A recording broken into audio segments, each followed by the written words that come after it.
Eh bien les amis, bonne année 2024 à tous et bienvenue dans ce café des jeux numéro 5.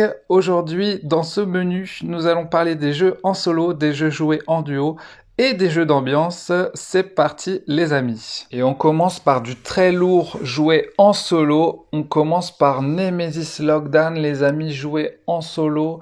Ouh là là, quel gros jeu. Alors il est noté 8.4 par les joueurs sur BoardGameGeek.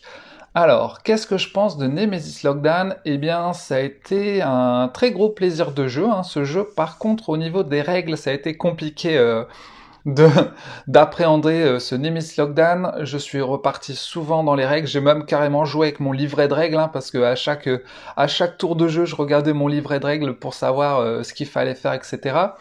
Autant j'ai joué à Deep Madness du coup en solo et Deep Madness m'a paru beaucoup plus simple à appréhender dans les règles.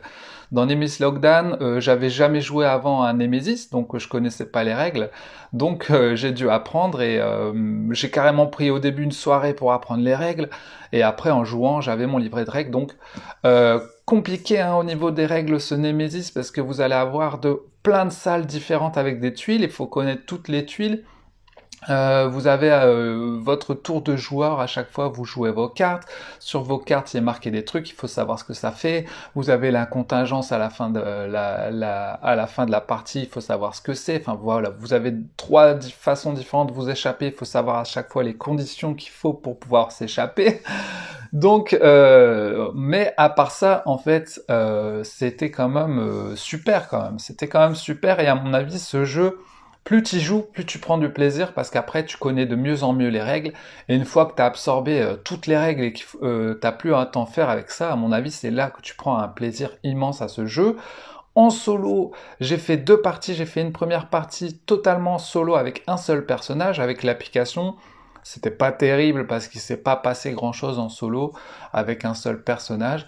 Et sur la chaîne en vidéo, j'ai pris deux personnages et là c'était un peu plus rigolo. J'ai rencontré beaucoup plus de monstres, même si à un moment je me suis trompé un peu dans les règles.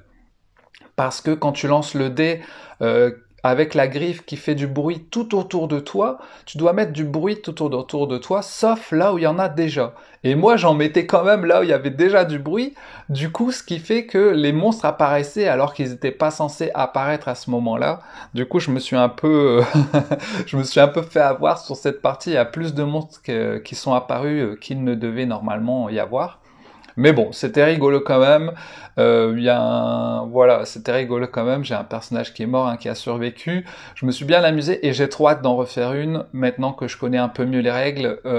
Peut-être avec trois personnages, pourquoi pas. Après, c'est un jeu très long. Hein, c'est un jeu, oui, c'est un de ses défauts, c'est qu'il est très très long, effectivement. T'es parti pour minimum 3 heures de partie en solo et avec des gens j'imagine même pas, j'aimerais bien le faire avec des gens mais il faut se prendre une après-midi, hein. Faut pas le faire le soir quand t'es fatigué, c'est clair. Donc, il est noté 8.4 et c'est une très bonne note, hein. Une des notes maximales sur BGG c'est 9. Donc moi je vais lui mettre 8.6, je lui augmente encore un peu sa note mais je lui mettrai pas 9 parce que ben au niveau des règles, voilà beaucoup de règles quand même à connaître et surtout en plus le jeu qui a été mal traduit en français où il a fallu avoir des cartes correctifs et même dans le livret de règles quelques corrections. Donc un point en moins pour ces règles mal traduites, c'est vraiment dommage, hein.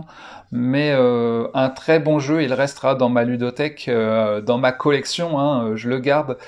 Après, apparemment, il a beaucoup de ressemblances, ce Lockdown, avec le Nemesis premier du nom, et quasiment à 80% c'est les mêmes.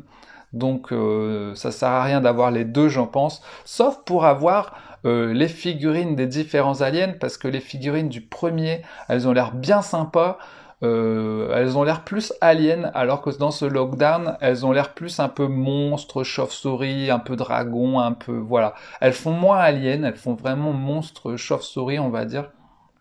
Donc j'aurais préféré les figurines du premier, mais bon, c'est pas grave, j'ai eu ce Lockdown en occasion à moins 50, à 72 euros je l'ai eu, donc ça fait super plaisir parce que c'est quand même un jeu à 140 balles à la base.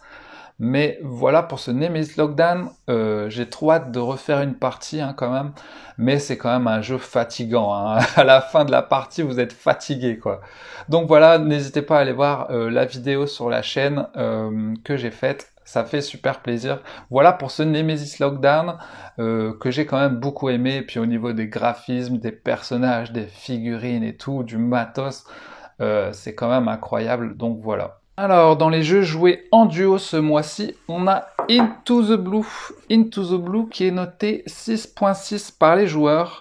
Alors, c'est pas du tout un indispensable, hein, c'est pas un jeu incroyable, c'est un petit jeu familial, voilà. La couverture est très jolie, hein, soit disant passant, magnifique couverture, hein, très belle.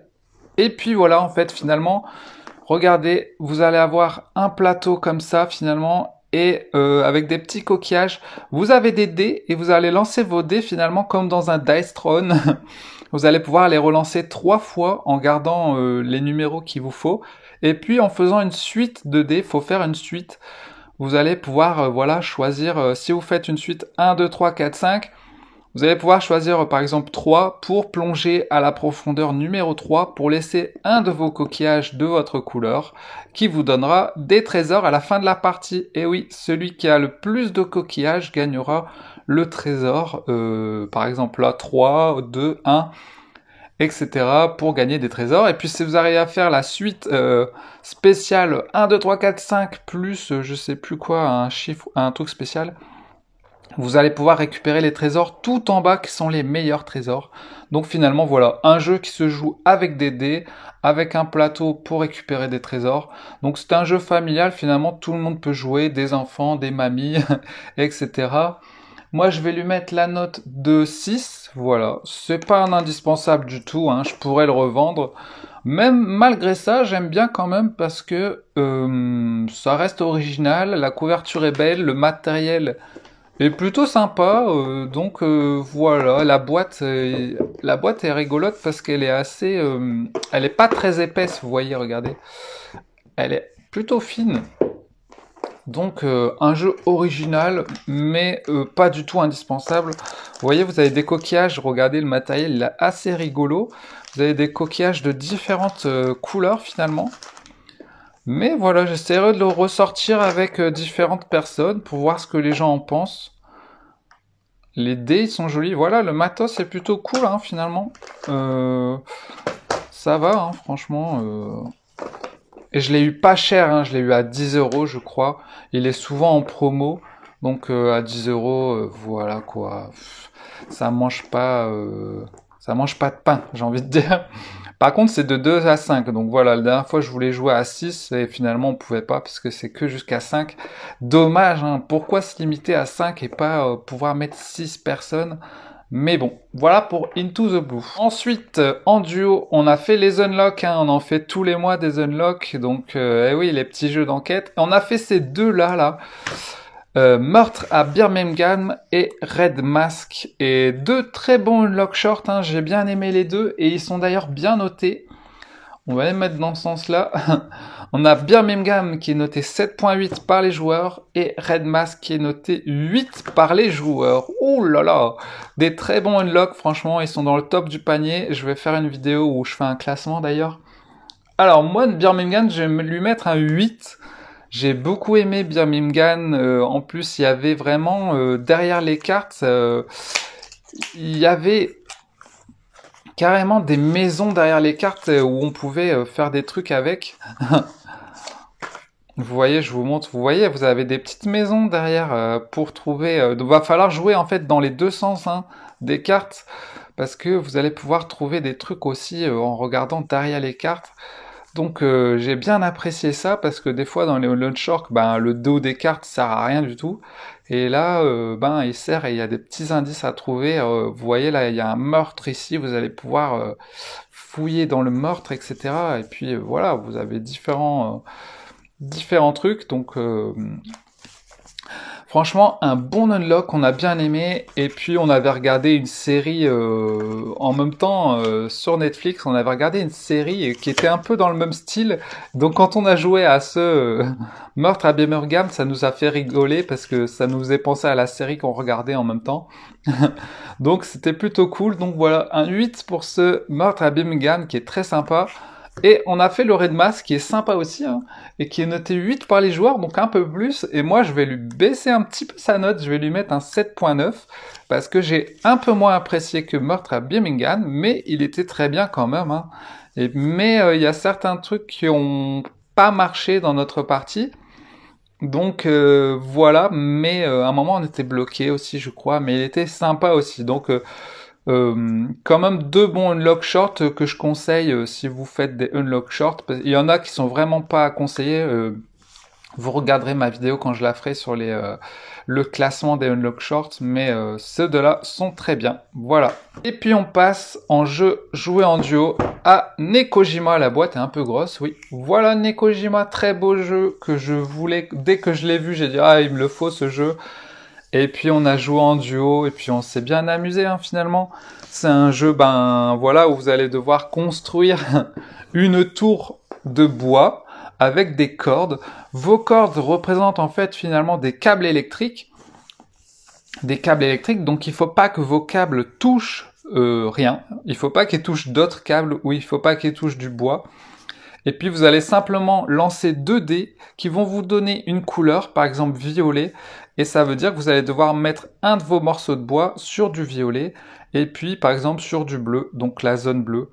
Et puis vous allez aussi piocher dans un sac un petit cube qui va vous donner la couleur des bouts de bois, là, par exemple un cube blanc, qui va vous dire de prendre des bouts de bois, parce qu'en fait il y a trois couleurs. Vous voyez, il y a blanc, les rouges et les bleus.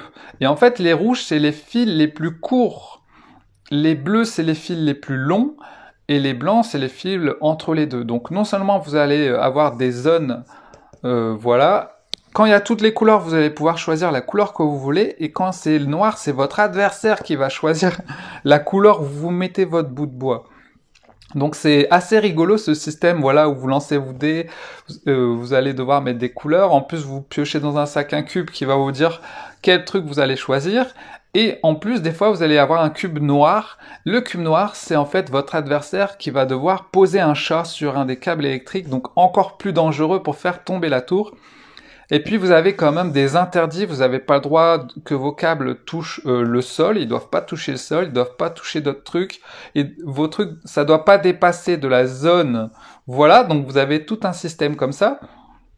Vous pouvez jouer en coopération pour aller jusqu'au niveau 7 en mettant tous vos trucs, ou en compétition, le premier qui fait tout tomber a perdu.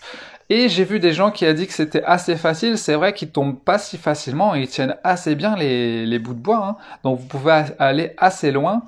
Il faut pas trembler, bien sûr. Faut pas prendre l'apéro. Alors Nekojima, j'ai oublié de dire, il est noté... combien il est noté? 7.6. 7.6 et je trouve qu'il mérite encore une meilleure note. Je vais lui mettre un 8.5. Je lui mets une très bonne note parce que j'adore Nekojima. Il va totalement rester dans la ludothèque. Jouable de 1-5 joueurs, on va encore y rejouer je pense cette année, ce mois-ci. Je vais sûrement faire une partie en solo parce qu'en plus vous voyez qu'il y a un mode solo. Donc ça c'est plutôt cool, hein. Assez rare dans ce type de jeu. C'est vrai qu'on peut construire son truc tout seul. Et puis vous avez d'autres modes, hein. Vous avez un mode où vous allez faire des gratte-ciel parce que vous avez le droit à que 2 bouts de bois par zone, donc forcément vous allez devoir grimper les uns sur les autres. Et vous avez un autre mode où c'est l'inverse, vous avez le droit de mettre que 2 bouts de bois l'un sur l'autre, donc vous allez faire plein de petites îles comme ça, pour changer un peu et varier les plaisirs. Donc franchement, Nekojima, si vous aimez les jeux un peu comme ça, de construction, il est indispensable, je trouve, ce jeu. J'avais un autre jeu comme ça justement de construction, c'était Tour de chat. Et Tour de chat, c'était tu mets juste des chats en carton les uns sur les autres et il faut pas faire tomber. Et en fait, c'était plutôt pas terrible, c'était plutôt pour les enfants et le jeu n'est jamais ressorti. Et là, finalement, Nekojima, c'est Tour de chat en bien quoi. Pour les adultes, pour tout le monde, avec du beau matériel en bois et tout, une belle boîte. Donc voilà, une belle découverte ce jeu, une belle découverte, petite pépite comme j'ai envie de dire. Donc voilà, une très bonne note pour moi, ça fait super plaisir. Je recommande, voilà. Ensuite, en jeu d'ambiance, on a Just One qui est noté 7.6 par les joueurs sur Board Game Geek. Alors, 7.6, je trouve pas que c'est une note qui lui rend justice, hein. Moi, je vais lui mettre une meilleure note. Je vais lui mettre la note de 8.5. Alors, quand je mets 8 à un jeu, c'est que c'est un indispensable de ma ludothèque. Et Just One, c'est un indispensable en jeu d'ambiance dans ma ludothèque. Vous avez simplement, voilà, des petites ardoises avec des feutres. Chaque personne va prendre une ardoise et un feutre. Et puis on joue en coopération. On est tous ensemble. On va prendre à peu près 13 cartes dans le paquet. Il y a un joueur qui va prendre une carte, il va pas regarder, il va dire un chiffre entre 1 et 5. Et voilà, par exemple, ça va être porcelaine. Il va pas le voir. Tous les autres joueurs vont voir le mot porcelaine et ils vont écrire un mot qui leur fait penser à porcelaine. Voilà, je sais pas moi, une tasse par exemple. Quelqu'un va écrire une tasse, quelqu'un d'autre va écrire autre chose, etc. Après, la personne, elle va fermer les yeux, elle va pas regarder. Tout le monde va montrer ce qu'il a mis. Et puis si deux personnes ont mis tasse, on va effacer, on n'aura pas le droit de montrer. Et les autres, ils vont montrer ce qu'ils ont mis, et la personne va devoir deviner c'est quoi le mot avec ce que les gens ont mis sur leur ardoise. Donc en fait, ce qu'il y a, c'est que c'est un jeu très simple finalement. Il faut faire deviner un mot avec un mot. On est tous ensemble, donc on s'embrouille pas. Et moi, j'y ai encore joué là à Noël, on y a joué tous ensemble. Voilà, ça joue jusqu'à 7 joueurs, donc on avait joué carrément à 8 ou 9, mais il y en a qui se sont mis en duo, voilà, ils ont fait chacun leur tour.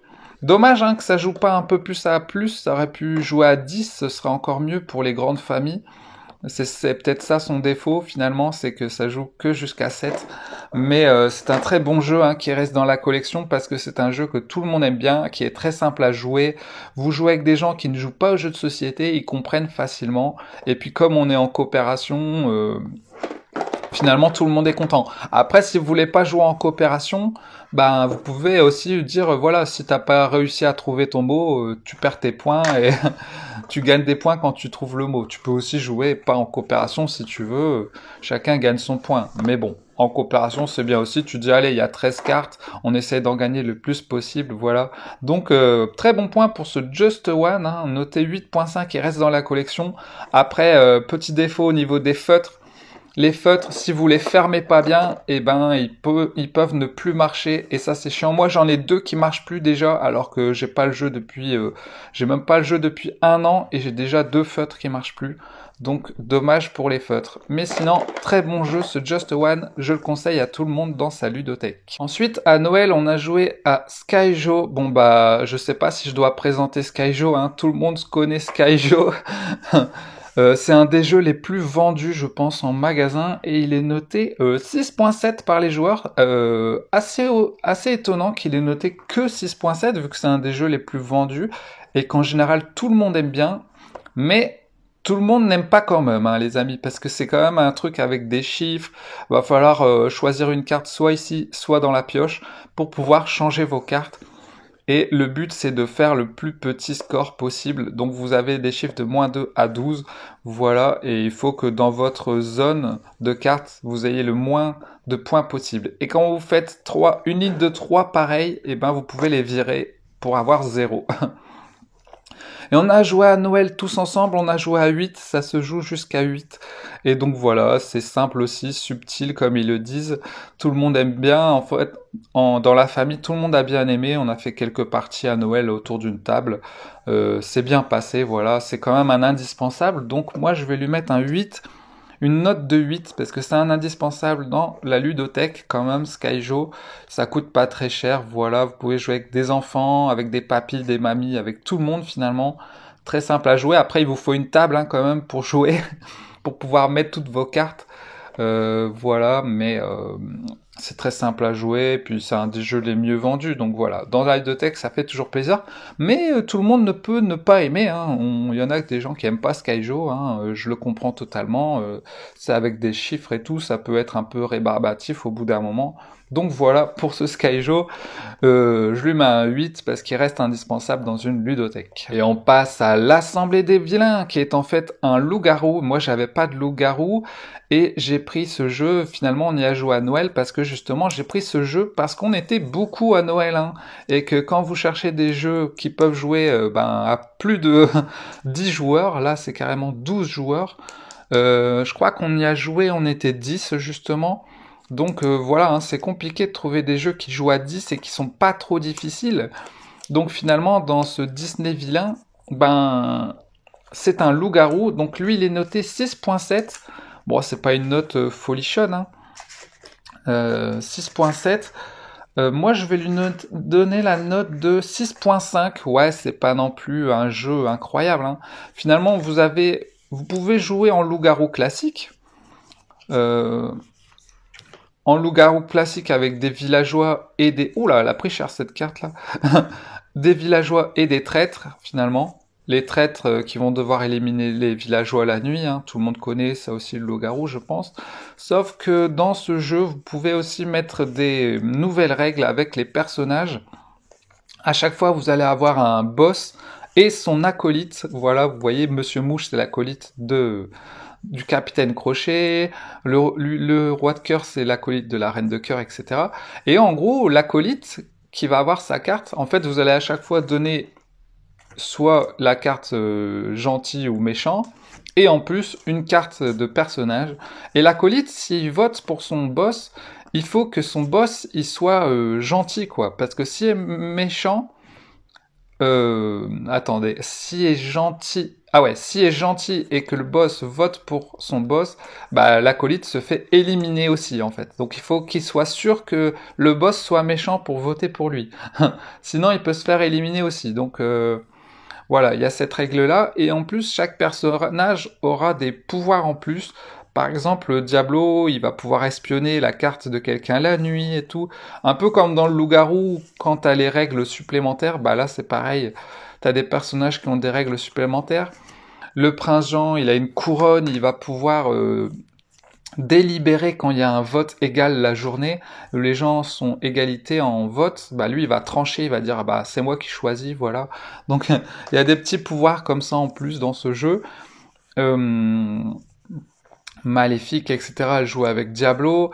Hadès, il peut ressusciter quelqu'un la nuit. Si quelqu'un est mort, voilà, il peut le sauver, voilà, la nuit. Donc voilà, c'est des petites règles comme ça. Donc, moi, je lui mets la note de 6.5. Du coup, je lui mets une note, moyenne, on va dire. C'est pas un jeu que vous allez sortir tout le temps, mais en famille, c'est plutôt cool parce que vous pouvez jouer justement à 12.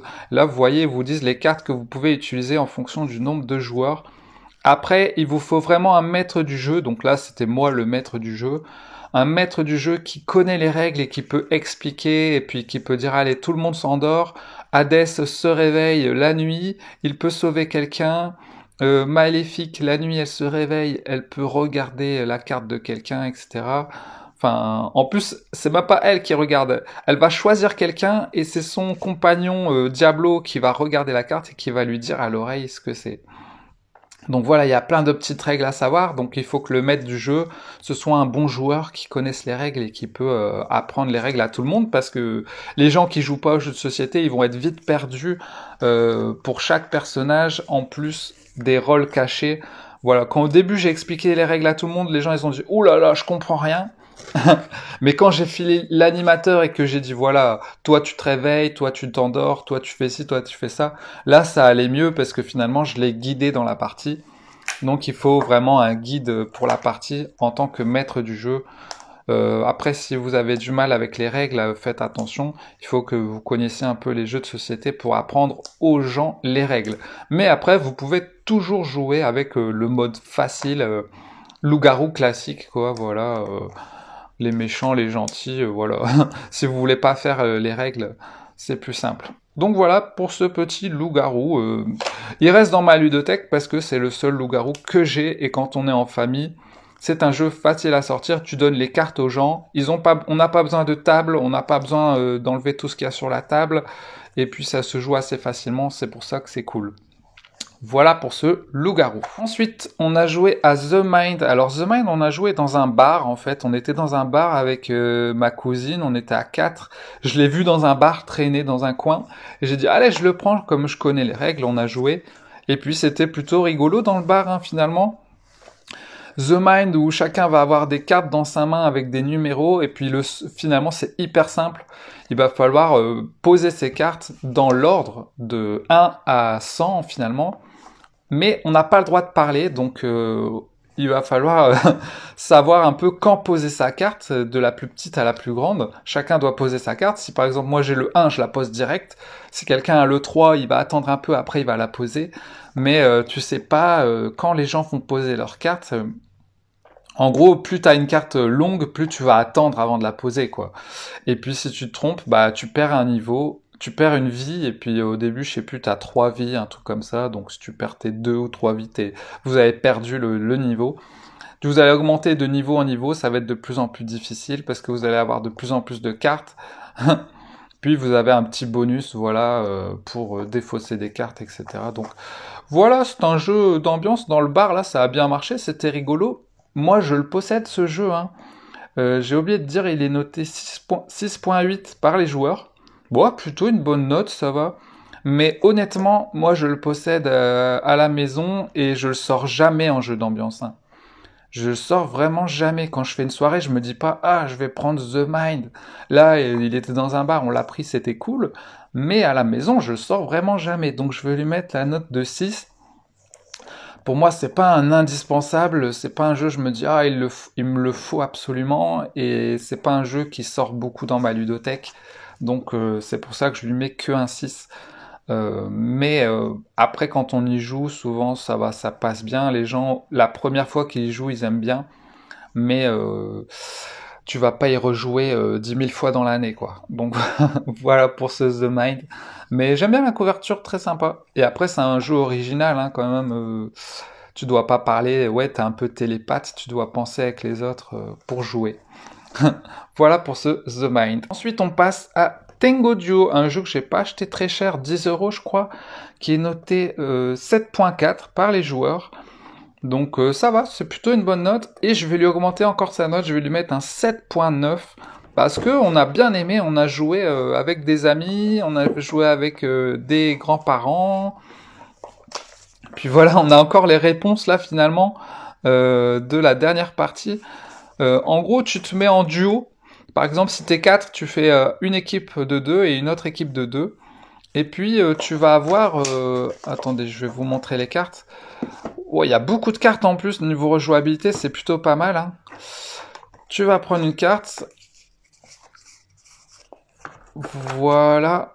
Par exemple, des animaux de la banquise. Tu vas avoir animaux de la banquise. Et puis les gens qui sont en duo, ils vont écrire 2 trucs qui leur fait penser à animaux de la banquise. Par exemple, ils vont mettre un ours et un pingouin. Et puis si ton partenaire a mis ours et pingouin, les deux, bah tu fais un Tengo Duo, t'as 3 points. S'il a mis qu'une seule bonne réponse comme toi, bah t'as que 1 point. Et si vous avez mis tous les deux des trucs différents, t'as 0 point. Donc voilà, c'est hyper simple à jouer finalement. Et puis vous allez faire ça 12 fois, je crois, il y a 12 trucs. 1, 3, 4, 5, 6, 7, 8, 9, 10, 11, 12, ouais. Vous allez pouvoir aussi jouer 2 fois en bonus pour doubler vos points. Puis à la fin, l'équipe qui a le plus de points a gagné. Donc voilà, c'est hyper simple à jouer. Vous voyez, vous avez différentes cartes. Sport qui nécessite un filet, choses qu'on fait pendant la pub, matière au lycée, crustacés, etc. Choses que l'on boit le matin. Donc tu vas pouvoir voir avec tes amis si tu as les mêmes, voilà, Coca-Cola, Perrier, biceps, trapèze, les muscles, etc. Et puis tu compares avec les gens ce qu'ils ont mis. Là par exemple, regardez, réseaux sociaux, Facebook, Insta, bravo, 3 points. Une marque de pommes Golden, Granis. Ah, lui a mis Golden Renette. Bon, bah voilà, etc. Tu vois. Euh, chose que l'on ramène dans un pique-nique, une nappe et un panier. Et là, baguette et saucisson. Donc voilà, des fois on rigole bien, c'est facile à jouer. Franchement, j'ai bien aimé ce Tengo Duo, je le garde dans la ludothèque. Il passe bien, il est simple à expliquer et puis tu peux jouer comme ça à beaucoup finalement. Tu peux jouer à 4, à 6, etc. Et tu peux le faire aussi en mode individuel où finalement, si tu as la même réponse que les autres joueurs, tu peux avoir des points aussi finalement. Donc voilà, je vais lui mettre un 7.9, je lui mets plutôt une bonne note, il reste dans la ludothèque, il est plutôt cool, le petit perroquet rigolo. Par contre la boîte est assez grosse hein, quand même, il y a beaucoup de cartes, fabriquées en France en plus, ça c'est cool, on n'en parle pas beaucoup des fabrications des jeux. Euh, Si tu prends Skyjo par exemple, je crois pas qu'il est fabriqué en France, hein. Là il y a marqué fabriqué en Pologne, tu vois. Donc les jeux, voilà, ils sont pas tous fabriqués en France, hein. Il y en a beaucoup qui sont fabriqués en dehors de l'Europe. Donc voilà pour ce Tengo Duo, et d'ailleurs c'est un jeu français, hein, je pense, il est fabriqué en France et c'est un jeu français. Voilà. Et le dernier jeu d'ambiance qu'on a fait chez ma cousine, c'était Decrypto, qui est noté 7.8, donc plutôt une bonne note, et je sais qu'il y a beaucoup de gens qui aiment bien Decrypto. Je connaissais pas du tout, et ma cousine me l'a fait découvrir, on a joué en couple, deux contre deux, quoi. Et ça va, c'était assez rigolo, hein, finalement. Ouais, vous allez avoir 4 mots, finalement, devant vous. Avec votre partenaire, vous allez devoir lui faire deviner l'ordre des mots. En fait, vous allez avoir une carte avec un ordre, 1, 4, 3, 2, et vous allez devoir lui faire deviner l'ordre en donnant un mot pour chaque mot, pour qu'il devine, voilà, tout simplement. Et à chaque fois, l'ordre va changer. Et puis les ennemis, vos ennemis, ils vont pouvoir deviner aussi vos mots finalement pour gagner des points. Et eux, ils vont devoir faire pareil de l'autre côté finalement. Donc voilà, c'est un petit jeu rigolo où il faut faire deviner des mots avec d'autres mots, un peu comme Just One, mais c'est pas du tout le même fonctionnement finalement. Je vais lui mettre la note de 7.5.